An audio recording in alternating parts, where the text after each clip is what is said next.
Bem, meus queridos irmãos e irmãs, é um prazer estarmos aqui novamente. Uma boa noite para todos.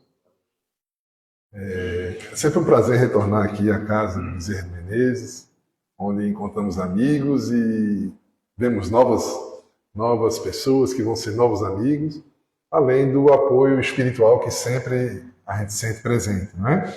Pois bem, hoje nós fomos convidados para falar de um caso de Anthony Bell. Não sei se a pronúncia é essa, mas é o caso de uma pessoa que vivia no Canadá e que suicidou-se. E o caso dele foi tratado por Kardec no livro Céu e Inferno. Mas antes de tratar propriamente dito do caso dele, a gente vai fazer alguns comentários anteriores para a gente ir construindo o nosso raciocínio. Existe uma questão no Livro dos Espíritos, que é de número 540, que ela é muito significativa, pelo menos para mim.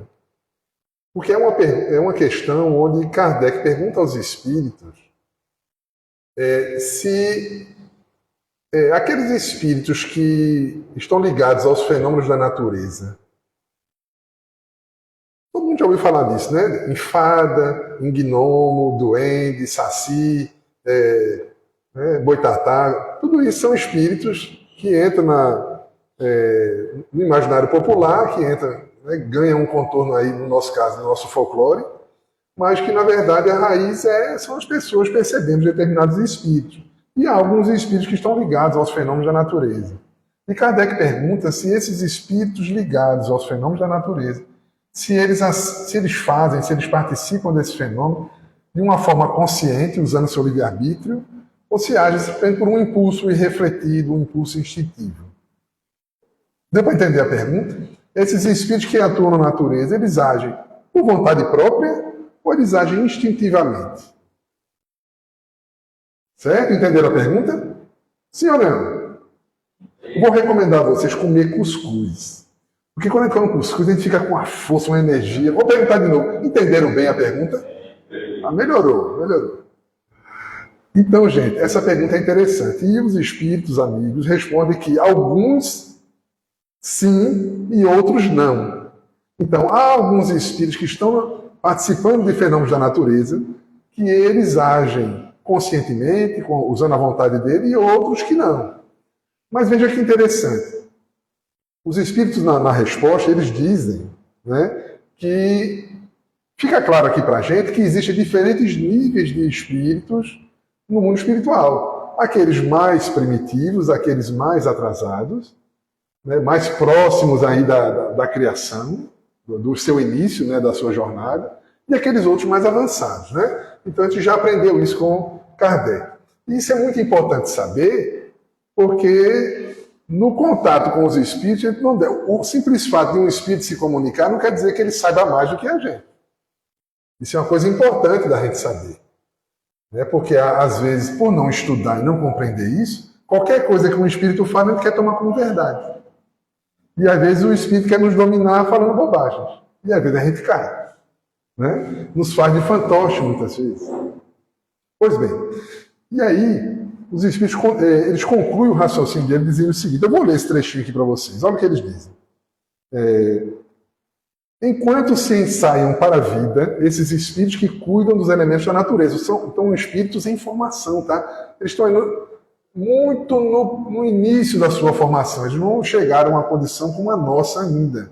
Tá? Eles estão ali naqueles primórdios, né? Estão começando a sua jornada evolutiva enquanto espíritos. Então ele diz aqui, olha, enquanto se ensaiam para a vida, antes que tenham plena consciência de seus atos e estejam no gozo pleno do seu livre-arbítrio, atuam em certos fenômenos de que inconscientemente se constituem os agentes.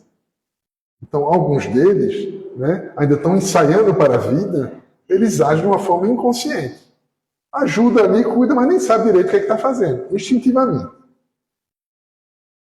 Primeiramente, eles executam. Mais tarde, quando suas inteligências já houverem alcançado um certo desenvolvimento, ordenarão e dirigirão as coisas do mundo material. Depois, poderão dirigir as do mundo moral.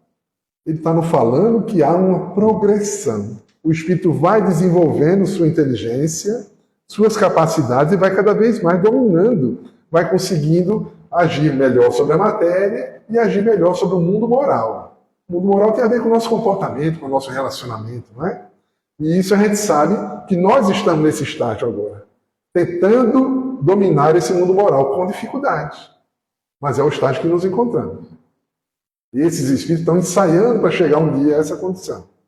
Mas veja o que é bonito, que é o que eu quero frisar aqui nessa noite. Olha o que ele continua.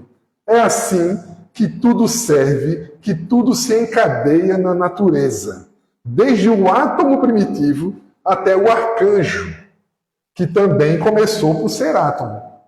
Admirável lei de harmonia que o vosso acanhado espírito ainda não pode apreender em seu conjunto. Veja, o que ele quer dizer aqui? É que existe um grande processo de evolução em que tudo que existe está inserido nesse processo. É uma força poderosíssima, que é uma lei de Deus, é a sua vontade, que arrasta tudo o que existe, toda a sua criação, no sentido do progresso, do aperfeiçoamento. E tudo se encadeia, porque se nós hoje somos um espírito formado numa condição jamais elevada no planeta Terra em relação a outros seres, mas nós começamos lá atrás. O princípio inteligente, o princípio espiritual vai se desenvolvendo aos poucos. Quem gostar de estudar, sugiro, aqueles mais dedicados ao estudo, é ler as 2 obras de André Luiz, que são muito profundas, que tratam dessa evolução, que é Evolução em 2 Mundos e No Mundo Maior. Ele trata como o princípio inteligente ele vai se desenvolvendo aí ao longo do tempo. São bilhões e bilhões e bilhões de anos. Mas, Alain, o que isso interessa para a minha vida? Isso é uma coisa importante perguntar. A gente lê uma coisa, sim, mas isso aí serve para quê? Eu saber que existe esse processo evolutivo, que tudo está evoluindo, serve para quê isso? Primeiro, tem várias implicações, eu vou dizer algumas, tá? Que me ocorrem, que eu considero mais importantes. A primeira é, não existe no universo nada que seja inútil. Tudo que existe na criação tem uma função. Nada é inútil na criação de Deus. E tudo está progredindo. Ora, se tudo que existe está progredindo, inclusive nós, isso significa que tudo está melhorando ou piorando? É o quê? Melhorando. Tudo o que existe, tudo que nós podemos perceber ao nosso redor, está melhorando. Então, por que nós somos tão pessimistas em relação ao futuro? Porque tem hora que a gente diz, o mundo não tem jeito, as pessoas não têm jeito, nada vai dar certo. Por que a gente pensa assim? Se tudo está progredindo, tudo está melhorando. Isso é uma implicação importante para a gente poder viver com o conceito espírita que nos é trazido. Porque não adianta a gente ler sem colocar aquilo na nossa vida.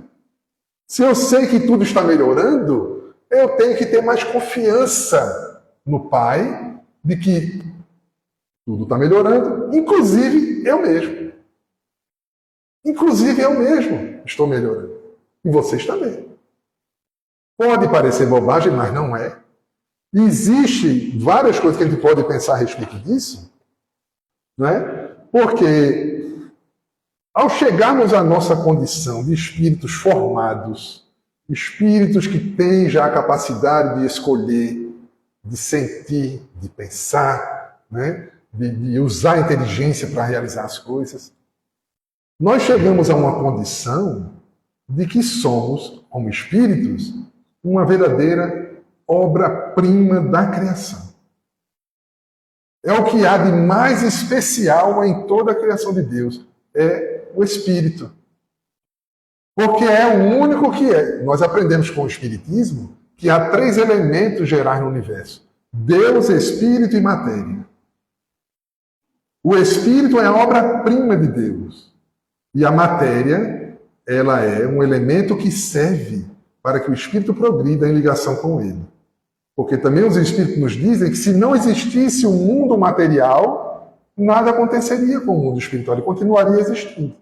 Só que Deus usa a matéria para que o Espírito se sirva dela e aprenda e cresça no seu contato com ela. Seria mais ou menos assim, eu vou usar essa imagem. O nosso corpo físico, a vida material na Terra, é uma espécie de forno. Está calor, não está aqui em Caruaru, é um forno mesmo. Mas é um forno onde nós entramos trigo e saímos pão. É para isso que serve esse forno. É onde nós vamos nos desenvolver e nos tornarmos algo melhor. Só que esse processo é muito lento. É um processo que leva milhões e milhões e milhões de anos. Não sabemos em quantas incontáveis reencarnações a gente precisa ter para poder alcançar uma condição melhor. Ser um pão adequado, até que um dia a gente possa se tornar o chamado pão da vida. Pão da vida é Jesus, né? Pão da vida é Jesus, é aquele pão de excelência, é aquele pão modelo, né? Não a pessoa Jesus, mas a sua vivência. A vivência de Jesus é o que representa de modelo para que a gente possa se basear nele e um dia se tornar também um pão da vida. Mas até lá isso tem muito chão, mas a gente pode se tornar um pãozinho francês, né? Um pãozinho francês que é bom, aí bota manteiguinha nele, é bom. Né? A gente pode conseguir isso, aproveitando a existência para nos tornarmos melhor. Mas alguém pode dizer assim, Alain, obra-prima é a excelência da criação espírita?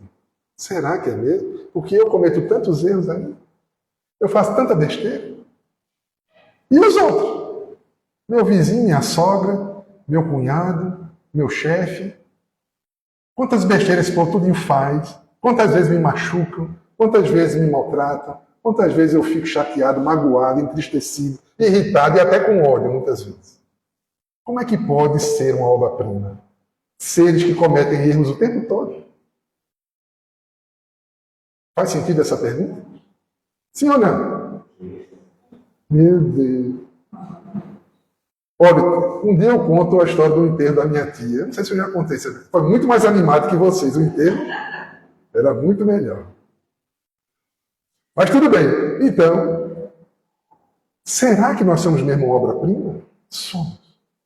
Só que Deus é uma obra-prima que precisa se desenvolver. É uma espécie de diamante bruto que precisa ser lapidado. Só que quem lapida somos nós mesmos.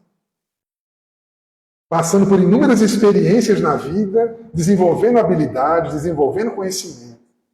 Sobretudo, desenvolvendo virtudes. E só o tempo se encarrega de fazer isso. Até lá, a gente vai aos trancos e barrancos, cometendo erros. E qual é a consequência disso em nossas vidas? Pelo menos duas.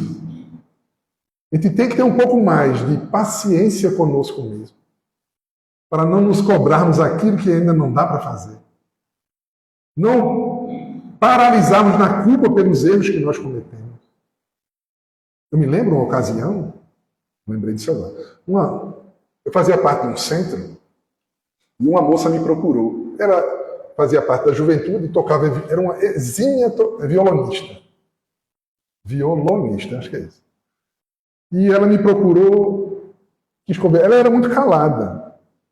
Né? A gente via que ela tinha um olhar triste. E aí ela me procurou e disse, Alain, eu queria falar uma coisa contigo. Eu disse, pois não, nessa época eu era jovem nessa época. Era jovem. O tempo passa, né? E aí eu era coordenador de juventude, aí eu fui ouvir.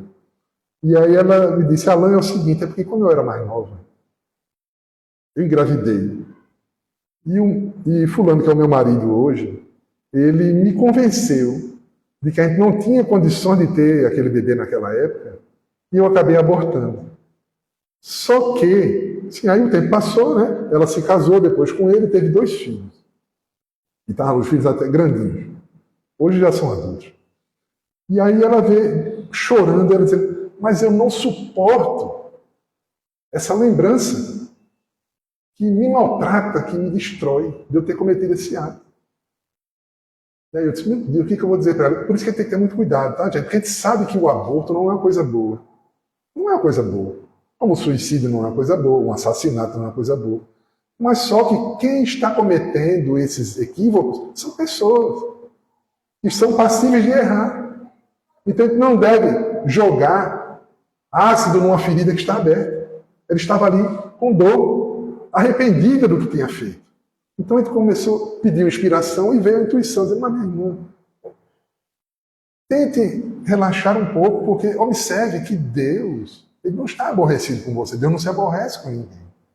E tanto é que isso já passou, que você já teve 2 filhos. depois desse episódio. A gente não sabe nem se um deles é um daqueles que voltou novamente. Então, ame-os da melhor forma que você puder, siga adiante. Né? Então, ela deu uma melhorada. Eu não sei, depois eu perdi contato com ela. Mas o que eu quero dizer é que, muitas vezes, nós paralisamos na culpa porque não aprendemos a nos perdoar. Eu não quero dizer com isso que a gente fique botando a sujeira para debaixo do tapete, inventando desculpa para os nossos erros. Não. Mas se eu estou arrependido, se eu já me arrependi do erro que eu cometi, por que não me perdoar? Eu vou tentar. É lógico, eu tenho que sofrer as consequências dos meus atos. Lógico. A pessoa adulta é aquela que assume a sua responsabilidade. Se eu errei, eu tenho que consertar. Numa outra ocasião, eu estou falando mal do povo, né? Mas vocês não conhecem, não tem problema, né? Uma outra ocasião, um rapaz, eu não sei se eu já contei isso para vocês, um rapaz me procurou, porque ele era enfermeiro, acho que eu já contei, e ele praticava eutanásia. Quando ele viu uma pessoa muito doente, ele ia lá, sem autorização de ninguém, ele ia lá e injetava uma droga e matava a pessoa. E aí o que acontecia? Ele ficou super perturbado depois de alguns anos com isso. Aí não conseguia arrumar emprego, não se entendia com ninguém. E eu perguntava para ele, você desconfia do que a causa? Ele disse, eu acho que foi por causa daquilo. Imagina você, se você está doente, por mais doente que a gente esteja, a gente sempre tem esperança de ficar bom, não é verdade?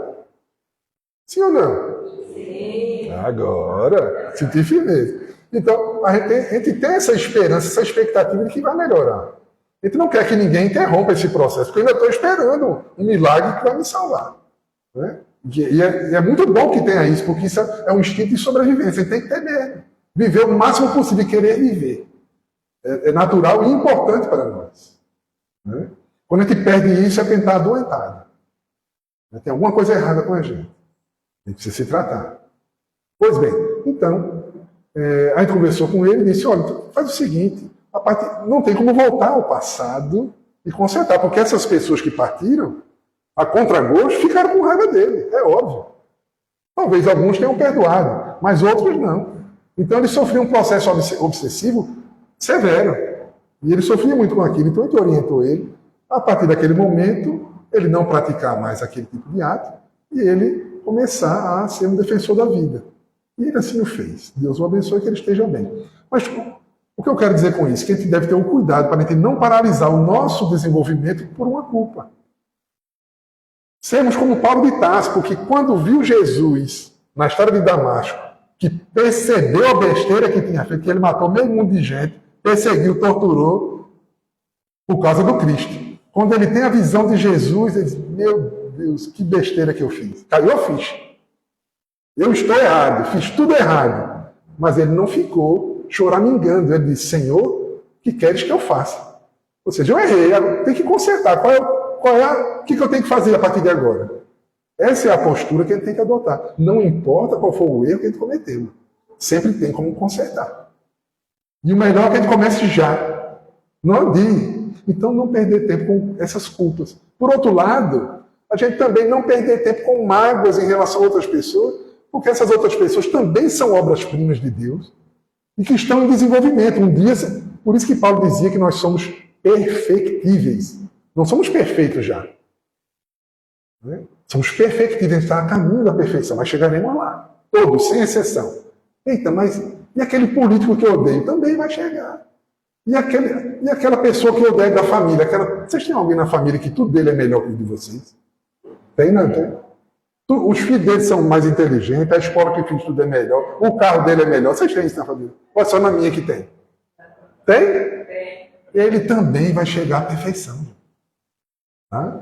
Então tem que começar a mudar a nossa visão em relação a nós mesmos, para não sermos... Porque no Evangelho, na mensagem da indulgência, ele diz, sede severos convosco mesmo e indulgente com o próximo. Mas esse severo convosco mesmo não quer dizer para a gente se imolar, se maltratar. Não é isso, não. Ser severo é saber assumir as consequências, identificar o que a gente faz de errado. É muito diferente. A gente não pode interpretar o pé da letra. Né? Esse severo aí é um severo no sentido de sermos conscientes para identificar o que não está bem na gente. Né? Tem um olhar crítico. Tem um olhar crítico não quer dizer um olhar matador. Um olhar que anula a nossa vontade. Não é essa a proposta. Pois bem, então, nesse contexto todo, a gente percebe que nesse processo evolutivo, que dura muitos e muitos e muitos anos, milênios e milênios, um dia chegaremos a uma perfeição que nos aproximará de Deus. Nós conseguiremos, inclusive, saber qual é a sua vontade. Por isso que Jesus dizia, eu e o Pai somos um. E por isso ele dizia, eu estou aqui para fazer a vontade de meu Pai. Por quê? Porque ele captava de forma precisa a vontade de Deus. Um dia chegaremos a isso. Ainda está longe. Mas a proposta é de caminhar para lá. Certo? Bom, então, nesse processo todo, existe um convite que é feito para a gente. Existe um apelo que é feito por Deus a todos nós. É um chamado para cada um de nós. E tem uma mensagem de Emmanuel, eu vou ler aqui ela para vocês. Ela é curtinha. E ela é baseada numa mensagem de Paulo, na Epístola aos Filipenses, que ele diz, prossigo para o alvo. Vê que interessante, porque nessa passagem ele dá uma orientação aos filipenses de que ele reconhece os erros que ele cometeu no passado, sabe que ele não é um ser evoluído, mas sabe que está lutando no presente para se melhorar com Cristo, né? E sabe que só pode fazer aquilo que ele já conquistou, ele não pode fazer mais do que é capaz. Esse é o resumo da mensagem de Paulo. E aí Emmanuel vem nos trazer aqui, depois vocês leem, tá? Filipenses capítulo 3, 14, se tiverem a curiosidade. A mensagem de Emmanuel é a seguinte, apelo de sempre. Nas horas de aguaceiro, reflete na colheita que virá. Veja, pensar que todos nós chegaremos à perfeição.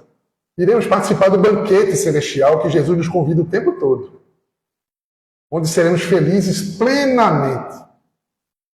Onde não haverá mais as máculas da vida, os problemas que a gente enfrenta aqui. Porque seremos espíritos aperfeiçoados, espíritos puros. Todos nós chegaremos lá. A colheita está lá no futuro. A gente olha para ela, eu vou chegar lá. Não é o momento ainda, mas eu vou chegar lá. Nos instantes difíceis, age pensando na soma de alegrias que nascerão do dever cumprido. Então, ele nos convida aqui a gente pensar que naquele momento difícil, problema de família difícil, se a gente cumprir o nosso dever, se a gente não estourar, se a gente procurar ser um pacificador, a gente vai colher frutos saborosos desse comportamento lá na frente. As coisas vão melhorando aos poucos. Não te detenhas em recordações amargas do pretérito. Não ficar remoendo. Deixa eu perguntar a vocês uma coisa. Alguém já perdeu o sono aqui de madrugada? Sim. Me digam, o que a gente pensa enquanto está ali deitado, querendo dormir, o corpo cansado e fica bolando por lá? A gente pensa em quê? Me digam aí, eu vou beber água, você me diz.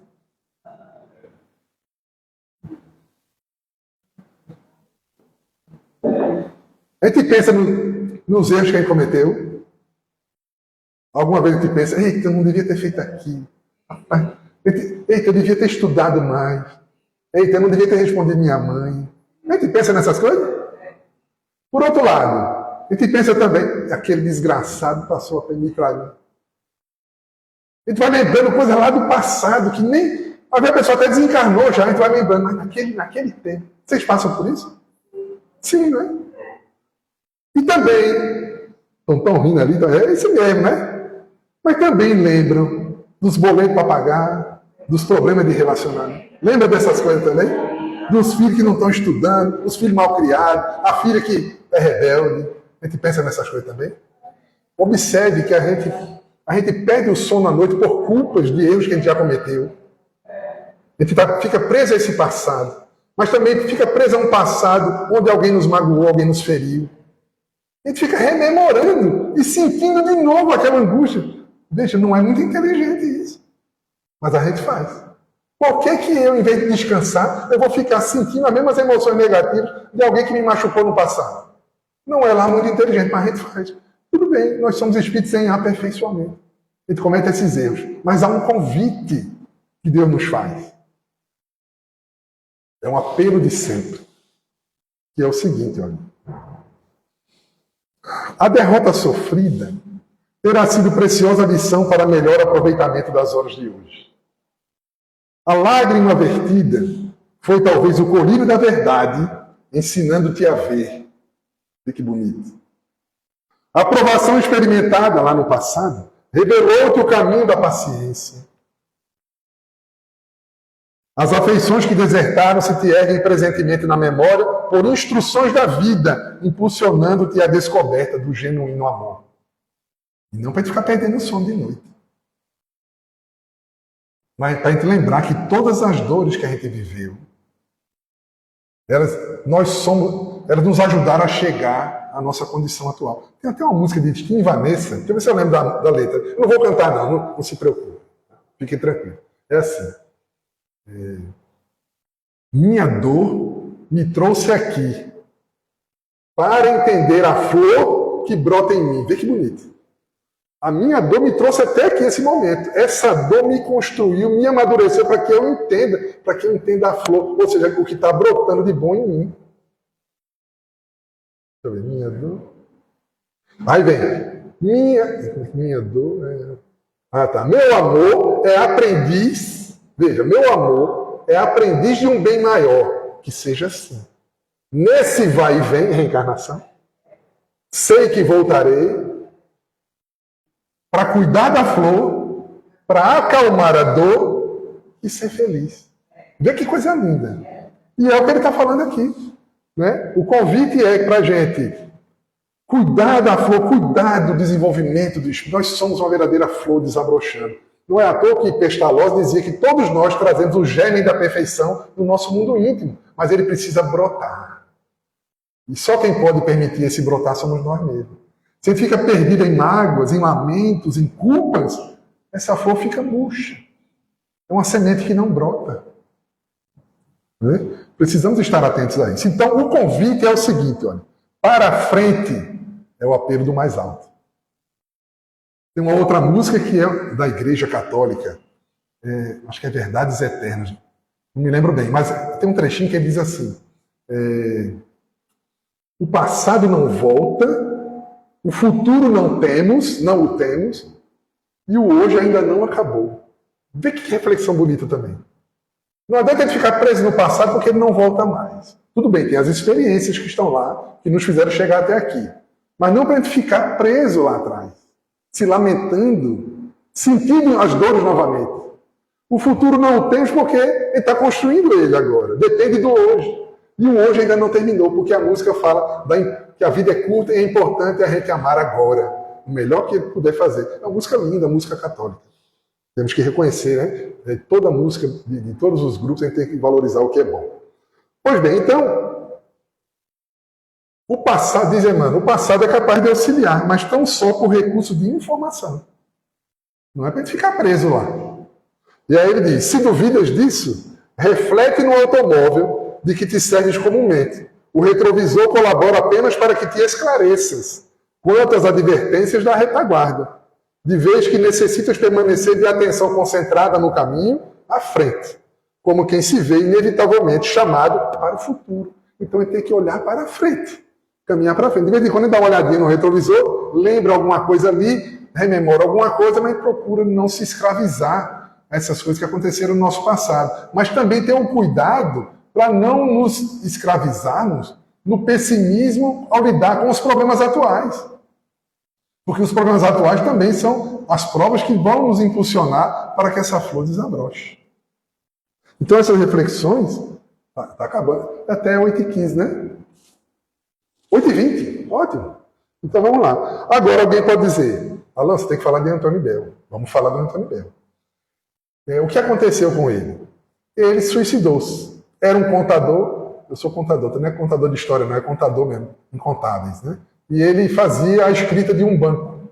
E era um exímio profissional. E ele lembrava, essa história aconteceu no Canadá, ele suicidou-se e um médico e farmacêutico lá, que conhecia Kardec, se correspondeu com Kardec, contou a história para Kardec, Kardec evocou o espírito na reunião mediúnica e depois evocou um guia de um médium para perguntar. Olha que interessante, né? Kardec trabalhava assim, ele recebia as cartas que contavam alguns casos, ele pegava aquele caso, normalmente ele evocava aquele espírito que já tinha desencarnado, mas também pedia orientação aos guias. E assim ele ia construindo o seu entendimento. Era o método de Kardec. Está muito bem detalhado no Céu e Inferno, é onde está essa história, mas também na Revista Espírita tem muitos casos dessa natureza. Então, O médico contou, isso foi o que veio lá do médico amigo, lá daquele que houvera suicidado, que ele era um homem de bem, tinha uma família numerosa, tinha vários filhos, era um homem de bem, mas era um homem assim, inofensivo, não fazia mal a ninguém, aquele que não faz mal nem uma mosca. E, num dado momento da vida dele, ele começou a ir lá à farmácia, né, e perguntar ao médico quando que ele tinha vendido veneno para ele. E o médico disse, olha, eu nunca lhe vendi veneno. Ele disse, vendeu sim, que eu usei esse veneno para matar uma pessoa. Eu disse, não, nunca vendi veneno. Eram memórias, tá? Eram memórias. Agora, interessante, ele, durante toda a sua vida, ele fazia aqueles trabalhos complexos de escrituração contábil, né, de um banco, e ele nunca houvera cometido um erro. Ele tinha um apoio de um espírito que sempre o ajudava para que ele não errasse, fosse um profissional exemplar. E ele recebia as orientações desse espírito. Mas, num dado momento, ele começou a receber uma outra orientação, de um espírito que o acusava de ser um assassino. Vê que interessante. Então ele passou a ficar completamente perturbado. E nessa perturbação, acabou se suicidando. Kardec o evoca na reunião mediúnica e pergunta a ele o que é que tinha acontecido. Ele diz, o que aconteceu é que numa outra existência, eu era um jovem rapaz e me apaixonei por uma moça e ela correspondeu a esse amor. A gente queria ficar junto, mas a família dela não aceitou porque eu era pobre. E acabou que um dia ela veio dizer a mim que ia se casar com um homem que era um jovem que era muito rico, que fazia comércio para vários lugares e era muito rico. E ele ficou e foi expulso. Trataram mal, humilharam ele. E ele ficou louco de dor com aquele. Ele sabia que ela gostava dele, ele gostava dela, mas não tinha muito o que fazer. Então ele teve um plano que iria matar aquele rapaz e depois iria se suicidar. Mas aquele espírito amigo tentava demovê-lo da ideia. E ele ficava naquela luta. E o outro espírito que o perseguia, e esse espírito que o perseguia, desculpa, isso aí já é depois, na história dele depois. Isso era na vida passada, ele não estava com esse caso. Era ele mesmo, naquele conflito, querendo matar o adversário e se matar depois. Mas ele tinha dificuldade com aquilo, porque ele não era um assassino preparado. E ele relutou bastante até que cedeu àquela vontade e envenenou o rapaz. Ele morreu e ele ficou por ali. E aí Kardec perguntou, e você no fim se matou? Ele disse, não. Porque depois que eu matei ele, acendeu minha esperança de ficar com ela. Aí eu não me matei. Só que aí descobriram lá e eu acabei sendo enforcado. Essa é a história dele. Aí ele disse, voltei para o mundo espiritual, extremamente perturbado e vendo constantemente a cena daquele homem agonizando com veneno. E isso é o que acontece, né, com quem faz um crime, alguma coisa muito crítica, muito severa desse jeito. Ele ficava revendo aquela imagem do homem sofrendo, agonizando, gemendo, e ele vendo aquilo o tempo todo.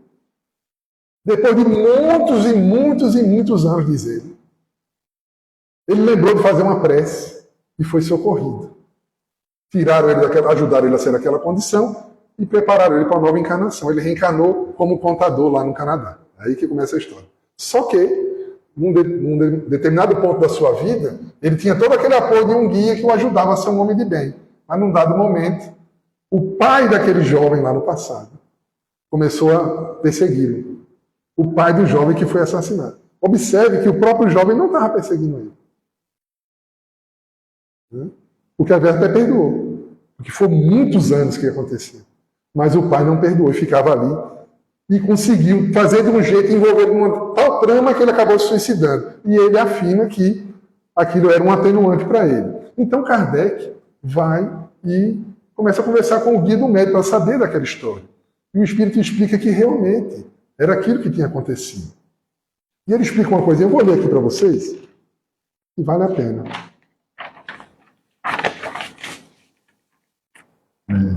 E Kardec pergunta assim, como, apesar da prece e do arrependimento terem libertado esse espírito da visão tormentosa da sua vítima, pôde ele ser atingido pela vingança de um obsessor na última encarnação? A pergunta é, ele não tinha se arrependido? Não foi socorrido, fez a prece? Não era para estar tudo resolvido? Como é que ele ainda estava sofrendo um processo obsessivo dessa natureza? Um processo severo. Os espíritos respondem o seguinte, O arrependimento, bem o sabeis, é apenas a preliminar indispensável à reabilitação. Mas não é o bastante para libertar o culpado de todas as penas. Deus não se contenta com promessas, sendo preciso a prova, por atos, do retorno ao bom caminho. O verdadeiro arrependimento não é só se lamentar, meu Deus, eu fiz uma coisa errada. Não, ele tem que se arrepender, reconhecer o que fez de errado, mas voltar para o caminho do bem. Tem que ter esse outro passo, né? Eis porque o espírito é submetido a novas provações que o fortalecem, resultando num merecimento ainda maior quando delas sai triunfante. O espírito só arrosta, ou se livra, né, da perseguição dos maus, dos obsessores, só está preso nisso enquanto estes o não encontram assais fortes para resistir. Veja, enquanto eu não vencer aquela culpa do erro que eu cometi, eu tenho que trabalhar muito no bem. Eu tenho que vencer aquela culpa que está no passado. Eu tenho que me perdoar, mas eu tenho que trabalhar no bem. Né? Se eu fizer isso, eu fico... os espíritos, por mais que ele me odeie, não vai conseguir me atingir. Mas se aquela culpa está viva dentro de mim, se aquele ato ainda está falando muito alto dentro de mim, se eu não me trabalhei nesse sentido, procurando mudar minha alimentação, mudar a minha nutrição mental, porque a gente se nutre daquilo que é nocivo para nós, aquilo que estimula maus sentimentos. E ao estimular maus sentimentos, ele tem ideias negativas, e essas ideias negativas se transformam em atitudes e ações ruins. Deixa eu dar um exemplo para vocês.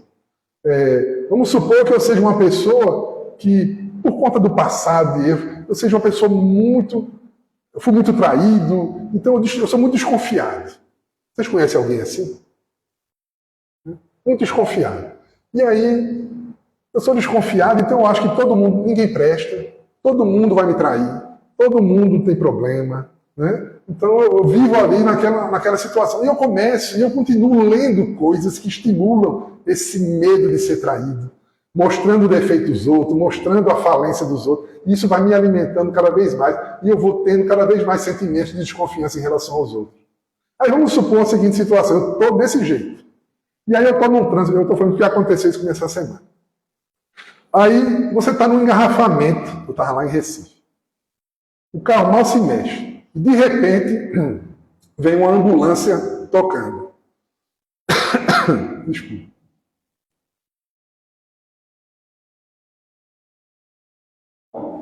Se eu sou esse desconfiado, eu vou pensar o que dessa ambulância? Me digam aí. O que eu vou pensar do motorista da ambulância? Pode dizer, não tenho vergonha, não. Quer só passar sem ter ninguém, não é um caso mesmo, né? Veja que a minha ideia, meu pensamento foi influenciado por um sentimento ruim que eu tenho, que é assim, alimentado por mais ideias, mais influências, coisas ruins que eu mesmo vou colocando para dentro de mim. São pessoas que, às vezes, para poder... tem ali um texto bonito, na internet a gente vê esse tempo todo, um texto bonito, mas encontra defeito, é sarcástico o tempo todo, e se alimenta disso. Então, sua vida, imagina esse desconfiado, seu relacionamento com outra pessoa é complicado, porque ele não confia. Mulher nenhuma presta, todas elas vão trair ele. Homem nenhum presta. Porque a pessoa vive naquele clima. Para mudar isso, eu tenho que mudar minha nutrição. Como é que eu estou alimentando minha mente? Com boas leituras, com boas músicas, com boas companhias, boas conversas? Ou não? Com coisas nocivas no dia a dia? Eu tenho que mudar. E para nós que somos espíritas, a gente tem que buscar o pão da vida, né? Que é Jesus. Buscar, por isso que ele dizia, partiu o pão e disse, eis o meu pão, toma-o, come-o, comer o pão de Jesus, o pão da vida, muito embora ele tenha interpretado que seria a hóstia, a gente respeita, tá certo? Mas se a gente comer 1 tonelada de hóstia e não se modificar, não vai adiantar muito. A gente precisa pautar a nossa vida conforme o pão da vida. Na sua vivência. A sua vivência é a inspiração para a nossa. Ele não vai fazer igualzinho a ele, mas é a inspiração que ele nos dá. Para a gente fazer o melhor na condição em que nos encontramos. Então, meus queridos irmãos, que possamos refletir sobre tudo isso, para que possamos passar pelas provas. Temos condições de fazer isso. E o Espiritismo, com Jesus, vem nos ajudar nesse sentido. Muita paz para todos. Foi um grande prazer estar com todos vocês. Muita paz.